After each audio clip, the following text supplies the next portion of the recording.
IT job కోసం try చేస్తున్నారా? Coding tutor లో ట్రైనింగ్ తో పాటు స్టైఫండ్ అండ్ 100% జాబ్ గ్యారంటీ. నమస్తే రమగారు. నమస్తే జయ. రమగారు, మనకి కామెంట్స్లో కొన్ని ప్రశ్నలు వస్తూ ఉంటాయి కదా. ఒక పర్సనల్గా వచ్చిన ఒక ప్రశ్న అండి ఇది. కామెంట్లో వచ్చింది కాదు యాక్చువల్గా. మనం ఎక్కువగా ఇష్టపడే వాళ్ళు మనల్ని దూరం పెడుతూ ఉంటారు. అప్పుడు అసలు మనం ఏం చేయాలి? వాళ్ళ కోసం ఇంకొంచెం ఏదైనా ప్రయత్నాలు చేయాలా, లేకపోతే ముందుకు సాగాలా? ఏం చేయమంటారు అనేది ఒక పర్సనల్ క్వశ్చన్ అనమాట ఇది. ఇది ప్రతి వాళ్ళకి జీవితంలో ఎప్పుడో ఒకప్పుడు ఎదురవుతుంది జయ. అవును రమగారు. మనం చాలా ఇంపార్టెన్స్ ఇస్తాం ఒకళ్ళకి, వాళ్ళకి మనం అంత ఇంపార్టెంట్ కాదని ఏదో ఒక సిచ్యువేషన్లో మనకు తెలిసిపోతుంది. అంటే కొంతమంది ఎలా ఉంటారో చెప్పిన రమగారు, వాళ్ళ అవసరం ఉన్నంత వరకు బాగుంటారు. మనం చాలా ఇంపార్టెంట్ అనేది క్రియేట్ చేసుకుంటారు. ఎప్పుడైతే వీళ్ళతో మనకు అవసరం లేదు అని థాట్ వస్తుందో మొహం కూడా చూడరు, మొహం కూడా చూడకుండా అయిపోతారు. ఇవి కొంతమంది ఉంటారు, ఇలా డిపెండెన్సీ ఉంటుంది జయ. వాళ్ళతో రోజు మాట్లాడాలి, తరచూ కలవాలి, ఎప్పుడు మాట్లాడుతూ ఉండాలి, ప్రతి దాంట్లో వాళ్ళ సలహానే తీసుకోవాలి, అన్ని షేర్ చేసుకోవాలి. ఇట్లాంటి ప్రాక్టీస్ ఉంటుంది. ఇది ఫ్రెండ్స్లో జనరల్గా, కో సిస్టర్స్, వదిన ఆడపడుచులు, తర్వాత అక్క చెల్లెళ్ళు, అన్న చెల్లెళ్ళు, అక్క తమ్ముళ్ళల్లో ఇది బాగా కనపడుతుంది. వాళ్ళు ఎంత ఎమోషనల్గా అటాచ్ అయిపోయి ఉంటారో వాళ్ళకి. అవును. ఇది ఊరికే జనరల్ కజిన్స్లో కూడా ఉంటుంది. ఒకళ్ళతోటి ఇప్పుడు 5-6 మనం 10 మంది ఉన్నాం, మనకు ఒకళ్ళతోటి చాలా క్లోజ్ రిలేషన్ ఉంటుంది. అవును అవును. వీళ్ళకి అంటే కొంతమంది జనరల్గా పీపుల్ ఏం చేస్తాము జయ, మనం మామూలుగా ఇప్పుడు మనం ఎవరితో మాట్లాడుతున్నామో వాళ్ళే మనకి ఇంపార్టెంట్ అనే భావంతో మనం మాట్లాడుతూ ఉంటాం. అంతే. ఈ సిచ్యువేషనల్లీ ఒక్కొక్కళ్ళు అటాచ్ అయిపోతారు, వదిలిపెట్టలేకపోతారు. ఇప్పుడు ఇది భార్యాభర్తల్లో అనుకో జయ, అమ్మో అది చాలా కష్టం. అవన్నీ డివోర్స్కి దారి తీస్తాయి. ఆ డివోర్సుల్లో కూడా ఆడవాళ్ళు డిప్రెషన్కి లోనయ్యి ఆ వదిలిపెట్టలేక వాళ్ళతో ఎమోషనల్ అటాచ్మెంట్ని కట్ చేసుకోలేక ఏడుస్తూ ఉంటారు. మగవాళ్ళు ఏడ్చేవాళ్ళు ఉన్నారు. మగవాళ్ళు కూడా వాళ్ళతో ఎమోషనల్ అటాచ్మెంట్ని వదిలిపెట్టుకోలేరు. వైఫే సర్వస్వం అనుకుంటారు. ఎన్ని గొడవలు వచ్చినా అమ్మాయితో కలిసి ఉండాల్సిందేను, అది లేకపోతే కుదరదు అనుకుంటారు. అవునండి. ఇది ఒక బాధ. అయితే ఈ జనరల్ మిగిలిన సంబంధాలు ఉన్నాయి చూడు, మిగిలిన అన్ని రకాల రిలేషన్స్లో వీళ్ళు హర్ట్ అయిపోతారు జయ. హర్ట్ అయిపోయి ప్రపంచాన్ని నమ్మలేకుండా అయిపోతారు. కొంతమంది ఎవరితోటైనా క్లోజ్ అయితే అమ్మో వీళ్ళు చేజారిపోతారేమో అనిపించేస్తుంది. అవును. ఆత్మనిర్భరత అనేది ఒక పాయింట్ ఒకటి ఉంటుంది. ఈ ఎమోషనల్ అటాచ్మెంట్ ఉండే వాళ్ళకి అసలు ఆ పాయింట్ అర్థం కాదు. మన మీద మనం డిపెండ్ అవ్వటం, దేవుడి మీద డిపెండ్ అవ్వటం. బంధాలని తెంచుకోక్కర్లేదు, కానీ వాళ్ళు వద్దు అన్నప్పుడు ఎందుకు వెంపర్లాడటం అనిపిస్తుంది. నా పర్సనల్గా కూడా నాకు కూడా అది అనిపిస్తుంది. ఇప్పుడు ఏం చేస్తాం మనం, వాళ్ళు చాలా విలువ ఇచ్చాం మనం వాళ్ళకి. ఒక సిచ్యువేషన్ మనం ఒక కజిన్స్లో చెప్పుకుందాం. వీళ్ళిద్దరూ ఎంతసేపు విషయాలు షేర్ చేసుకుంటారు. సడన్గా ఒక అమ్మాయికి తెలుస్తుంది తన విషయం ఎలాగో బయటికి వచ్చింది అని. ఎవరి ద్వారా వచ్చింది సోర్సు? తను ఎవరైతే క్లోజ్ అని భావిస్తున్నారో ఆ అమ్మాయి ద్వారానే వచ్చింది. అడగలేరు, ఊరుకోలేరు. అవును. క్రమంగా దాని మీద దృష్టి పెట్టేసరికి అర్థమవుతుంది తనలాగానే తన కజిన్కి ఇంకా చాలామంది క్లోజ్ ఉన్నారని. తనకు ఒకటే క్లోజు, ఈ క్లోజ్కి బోల్డన్ని క్లోజులు ఉన్నాయి. ఆ అమ్మాయి ఎక్కడో చోట ఫ్రీగా మాట్లాడుతుంది. అవును. ఆ మాటలు బయటికి 5-6 చోట్లకి తిరిగి నీకు అంత క్లోజ్ కాని వాళ్ళ దగ్గర నుంచి నీ దగ్గరకు వస్తుంది. నువ్వు హర్ట్ అయిపోతావు. ఇప్పుడు కొంతమందిని వదిలేస్తాం, ఫ్రెండ్స్ని గిన్స్ని వదిలేస్తాం. వీళ్ళతోటి మొహం చూపించకుండా ఉంటే సరిపోతుంది, మాట్లాడడం మానేస్తాం. నువ్వు ఈ రిలేషన్స్ని వదులుకోలేకపోతావు కదా. అంతే కదా. అప్పుడు ఇబ్బంది అవుతుంది. అందుకని ఎవరితోటైనా అలా ఒకళ్ళతోటే అటాచ్డ్గా ఉండటం తగ్గించుకోండి. ఒకవేళ మీరు అలా అటాచ్డ్గా ఉండి హర్ట్ అయితే నేను హర్ట్ అయ్యాను అని ఓపెన్గా చెప్పండి. ఒకసారి మీరు మాట్లాడేస్తే ఆ బరువు తగ్గిపోతుంది. తర్వాత ఏదో కొంచెం క్లోజ్నెస్ ఉంటుంది, ఎక్కువ ఉండదు. అయినా కూడా అవతల వాళ్ళు మీకు లొంగలేదనుకోండి, just leave it and move on. అంతే. జీవితంలో ముందుకెళ్ళాలి. ఇది భార్యాభర్తల విషయంలో కూడా అంతే చేయాలి. అవతల వాళ్ళు నీకు ఏ విలువ ఇవ్వరు, నిన్ను తమకి వద్దంటున్నారు అంటే వాళ్ళ కోసం వెంపర్లాడద్దు. ముందు నువ్వు టాప్ ప్రయారిటీ అనేది నువ్వు తెలుసుకో. వీళ్ళ కోసం ఆలోచించి డిప్రెషన్స్లోకి వెళ్ళిపోయి, హ్యాబిట్స్లోకి వెళ్ళిపోయి బాధపడి, అంటే రిలేషన్ బట్టి ఉంటుందంటారా? డెఫినెట్. ఇఫ్ ఎనీ రిలేషన్ అంటున్నారా? రిలేషన్ని బట్టి మన అమ్మ నాన్న, మన సొంత అక్క చెల్లి అన్నదమ్ములతోటి వచ్చింది, మాట్లాడేసుకుని దాన్ని అక్కడ సర్దుబాటు చేసుకుని మనమే ఒక అడుగు ముందుకేసి సర్దుబాటు చేసుకోండి. సర్దుబాటు చేసుకోండి. Yes. దాని తాలూకు నొప్పి ఉంటుంది, మొదట్లో చాలా బాగా నొప్పిగా ఉంటుంది, క్రమంగా నొప్పి తగ్గుతుంది, ఒక డాటర్లే ఉంటుంది, ఉంచుకోండి, ఏం పర్వాలేదు. అంతే. హ్యూమన్ రిలేషన్స్ ఇలాగే ఉంటాయి, క్రమంగా ఇది బయటకు విస్తరించండి. మన సంబంధాలు బయట ఉంటాయి, మన కజిన్స్ తోటి, ఫ్రెండ్స్ తోటి, రిలేటివ్స్ తోటి, అక్కడి నుంచి ఆఫీస్ కొలీగ్స్ తోటి. అంతే. ఇలాంటప్పుడు వీళ్ళతోటి కూడా కడిగేయండి, తెంచేసేయండి, అంతే.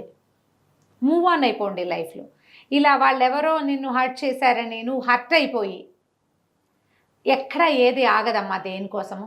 నువ్వు వద్దన్నా రాత్రి అవుతుంది, వద్దన్నా పగలైపోతుంది, అంతే కదండి. నువ్వు వద్దన్నా రోజులు గడిచిపోతాయి, నువ్వు ఏడుస్తూ దిగులు పడుతూ బాధపడుతూ ఇక్కడే నుంచుంటావు. మనం వద్దు అనుకుని అక్కడే ఆగుతాం. వద్దనుకున్న వాళ్ళు నీతోటి నార్మల్గా ఉంటే వాళ్ళ దారిని వాళ్ళు నడిచి వెళ్ళిపోతూ ఉంటారు, నువ్వెందుకు అక్కడే ఆగిపోవటం? స్టాగ్నేటెడ్ వాటర్ వాసన వస్తుంది. ఎంత దిగాలుగా అయిపోతారు, ఏడుపు గుట్లు అయిపోతారు, ఆరోగ్యాన్ని పాడు చేసుకుంటారు, వాళ్ళ చుట్టూ ఉన్న రిలేషన్ని చెడగొట్టేసుకుంటారు. ఇప్పుడు వైఫ్ అనుకోండి, తనకి ఏదైనా ఇబ్బంది అంటే హస్బెండ్ కానీ, పిల్లలు, అత్త, మామ, అమ్మ, నాన్న, మొత్తం టోటల్ రిలేషన్ కొలాప్స్ అయిపోతుంది. రమ్మగారు ఒకసారి మూడో వ్యక్తుల ప్రమేయం వల్ల కూడా, ఇద్దరు ఫ్రెండ్స్ అంతా బాగుంటుంది, ఒకళ్ళ కోసం ఒకళ్ళు ఏదో ఒకటి చేసుకుంటారు కూడా, మూడో మనుషులు ఏవో మాట్లాడితే వీళ్ళల్లో ఒకళ్ళకి ఆ మూడో వాళ్ళ మాటల మీద ఇంట్రెస్ట్ కలిగి ఉంటుంది, దాన్ని నమ్మి తమతోటి ఉన్న ఫ్రెండ్స్ని వదిలిపెట్టేసుకుంటారు. అవునండి, అవునవును. అవి కూడా హర్టింగ్ గానే ఉంటాయి జయ, అసలు ఆ గాయాలు ఎప్పటికీ పోడవు. అసలు నాకైతే ఆ చెప్పే వాళ్ళని ఏం చేసినా పాపం అనిపిస్తుంది. నిజం రమ్మగారు, వాళ్ళకేం రాదు దానివల్ల, మీరు చెడిపోతారు కదా. ఇప్పుడు నేనేమంటానంటే చెప్పేవాళ్ళు 100 చెప్తారమ్మా, వినేవాడు చెప్పమన్నాడు శ్రీపాద్ సుబ్రహ్మణ్య శాస్త్రి గారి కథ. గుండెలు చెప్పేవాడివి కాదు, వినేవాడి చెవులు కొయ్యాలి ముందు. అంతే. వినేవాళ్ళు సరిగ్గా ఉండాలి. నువ్వు ఏదెలా ఉన్నా సరే, మా మధ్య ఒక రిలేషన్ ఉంది, మేము చాలా కాలం కొన్ని విషయాలు షేర్ చేసుకుంటూ వచ్చాం అని వెళ్ళిపో, నువ్వు మామూలుగా అంతే కదా, అప్పుడు ఏ బాధ ఉండదు. చెయ్యవే నువ్వు అట్లా మరే చెవులు నింపుకుంటావు, ఎందుకంటే నీ లోపల నీకే ఒక అసంతృప్తి అవతల వాళ్ళ పట్ల. ఇప్పుడు మూడో వాళ్ళని మొదటి వాళ్ళని అనకూడదు, మనమే కదా తప్పు. అంతే కదండి, మనమంటూ నోరు ఇప్పబట్టే కదా, ఇప్పబట్టే ఈ మాటలన్నీ వస్తాయి. మూవ్ ఆన్ అవ్వండమ్మా. జీవితంలో ఎవరికి విలువ ఇచ్చినా ఇవ్వపోయినా ముందు మీకు మీరు విలువించుకోండి. అన్నిటికంటే అత్యంత మీ విలువైనది మీ జీవితం, మీ ఆరోగ్యం. ఇవి రెండూ బాగుంటాయి. మీరు కొత్త ప్రపంచంలోకి అమెరికా వెళ్ళి, ఆస్ట్రేలియా వెళ్ళి, ఆఫ్రికా వెళ్ళి, అంటార్కిటికా వెళ్ళి కూడా జన సంబంధాలు మనం విస్తరించుకోవచ్చు. ఇప్పుడు మనకి ఉండని వాళ్ళు ఎవరు, రక్త సంబంధిక బ్లడ్ రిలేషన్ ఒక్కటి ఉండదు తప్ప ప్రపంచంలో అందరూ అన్ని చోట్ల దొరుకుతారు. అంతే. కొత్త రిలేషన్ని డెవలప్ చేసుకోండి. ప్రపంచం అంతా రిలేషన్స్ మయం. ఎక్కడైనా ఒక దెబ్బ తగిలితే ఇక అక్కడే ఆగిపోకండి.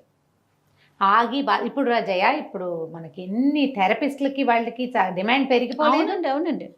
ఏవో ఇష్యూస్ ఉంటాయి, అవి సాల్వ్ చేసుకోరు, అనారోగ్యాల్లోకి వెళ్ళిపోతాయమ్మా. మీ మెంటల్ స్ట్రెస్ అంతా మీ మోకాళ్ళ మీద, హాస్పిటల్ చుట్టూ కూడా బాగా తిరుగుతారండి, మందులు వేసుకుంటున్నారు, తిరుగుతారు. పైకి శరీరానికి మందులు వేసుకుంటున్నారు, మనసుకు మందు వేయట్లేదు. నువ్వు రిపేర్ నువ్వు చేసుకోవాలి, అది చేసుకోవట్లా. డాక్టర్స్ మీద డిపెండ్ అవుతున్నారు, గోడు వెళ్ళబోసుకుంటారు. ఎవరైనా కనిపించారంటే చెప్తారు, మళ్ళీ మామూలు. మొన్న ఒక దేవాలయంలో మనసును మార్చుకోలేకపోతారు. దేవాలయంలో ఒక ఆవిడ కనబడ్డారు జయ. ఆవిడ ఎందుకు అడిగారు నాకు తెలియదు. నేను ఊరికే లోపలికి వెళ్ళి కార్ బయటే ఉంది, మా వాళ్ళు ఏదో షాపింగ్ చేస్తున్నారు, నేను సరిగ్గా ఎక్కడ అమీర్పేట దుర్గగుళ్ళో. ఓకే. నేను లోపలికి వెళ్ళాను, ఒక 5-10 నేనేమి గబగబా చూసేసి ఒక 10 నిమిషాలు సంతోష్ మాత ముందు ఒక 5-10 నిమిషాలు కూర్చుని వచ్చేస్తా బయటికి. నేను మామూలుగా వెళ్ళినా అంతే, అంతకంటే ఎక్కువసేపు నేను ఉండను అసలు. ఆ కూర్చునేసరికల్లా ఆవిడెవరో పెద్దవిడే, నాకంటే కనీసం ఒక 3-4 సంవత్సరాలు పెద్దవారు అయి ఉంటారు. అమ్మ ఒక విషయం మాట్లాడాలి అని చెప్పి వాళ్ళ ఫ్యామిలీ ఇష్యూ గబగబా చెప్పేశారు నాకు. చాలా ఇబ్బందిగా ఉంది అని. నేనన్నా వదిలేయండి అమ్మా, వదిలేయమంటారు, వదిలేసేయండి. ఒక్కసారి వదిలిపెట్టేస్తే ప్రాణం హాయిగా ఉంటుంది. పోతే పోతుంది, అది వచ్చి ఏముంది. ఇప్పుడు మీకే 60 ఏళ్ళు వస్తున్నాయి, ఎందుకు దాన్ని ఏం చేసుకుంటారు? కష్టమా రమ్మగారు వదిలేయటం? చాలా కష్టం జయ, చాలా అత్యంత కష్టమైన విషయం వదిలేయటమే. సులువైన విషయం వదిలేయమని చెప్పడం. నేను ఈజీగా చెప్పా. ఎందుకు అడిగారో అమ్మ నాకు తెలీదు, గుళ్ళో కూర్చున్నాం, వదిలిపెట్టేసేయండి, మీరు ప్రశాంతంగా ఉంటారు, హాయిగా కృష్ణారామ అనుకోండి, వదిలేయండి. ఆవిడ 10 రోజులు ఆ ఫోన్ నెంబర్ తీసుకున్నారు. ఇట్లా నేను 5-6 కథలు విన్నా ఆ గుళ్ళో. సడన్గా చెప్పేస్తారు జయ, మొత్తం కథ అంతా చెప్పేస్తారు, ఇలా ఇలా ఇలా ఇలా ఉంది మా పరిస్థితి అని. ఆవిడ ఫోన్ నెంబర్ తీసుకున్నారు, ఫోన్ చేశారు నాకు.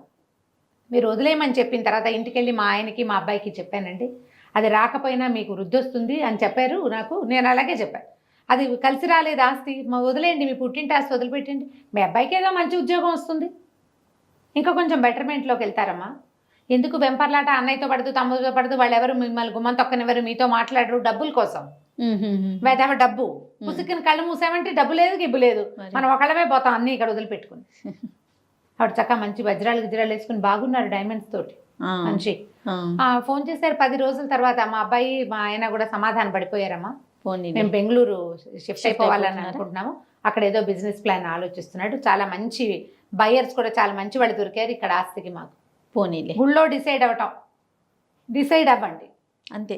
మీ అంతటా మీరు, లేదా ఎవరిదైనా ఒక్క సహాయం తీసుకోండి, 100 మందికి చెప్పకండి మీ కష్టాన్ని, ఒక్క సహాయం తీసుకోండి. ఇది ప్రధానం అండి.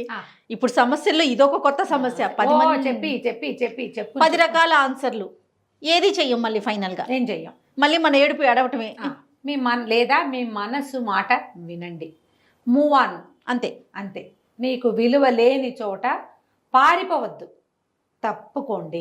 అమ్మాయిలు అబ్బాయిలు కూడా చూడండి రమ్మగారు, నాకొద్దు ముర్రో అన్నా సరే వదిలిపెట్టరు. అమ్మాయిలు అలానే ఉన్నారు, అబ్బాయిలు అలానే ఉన్నారు, నాకు కావాల్సిందే వాళ్ళు చీపెట్టినా సరే సిగ్గుపడరు. ఏంటో మరి ఈ బొమ్మ నాదనిపిస్తుంది, అంతే. ఆ బొమ్మ నాది కాన్సెప్ట్ నుంచి బయటికి రారు, అవతల వాళ్ళ మనుషులు అని అనిపించింది. నేనేమంటానంటే పారిపోయి పరిగెత్తి సమాధాన పడద్దమ్మా, తప్పుకోండి, జస్ట్ వదిలేయటం ఎలాగో ప్రాక్టీస్ చేయండి. మనకి ఇంకో కొత్త దారి కనిపిస్తుంది కదా, గ్యారంటీగా కనిపిస్తుంది. జీవితం ఎప్పుడు దారులు తెరుస్తూనే ఉంటుంది, నువ్వు చూడాలంతే, దాన్ని కళ్ళు పెట్టాలి, దీని మించి నీ దృష్టి మరల్చి బుద్ధిని నీ దారి వైపుకి మళ్ళీ ఇచ్చావంటే 100 దారులు కనపడతాయి. సూపర్, శభాష్, సూపర్ రమ్మగారు. నమస్తే. నమస్తే.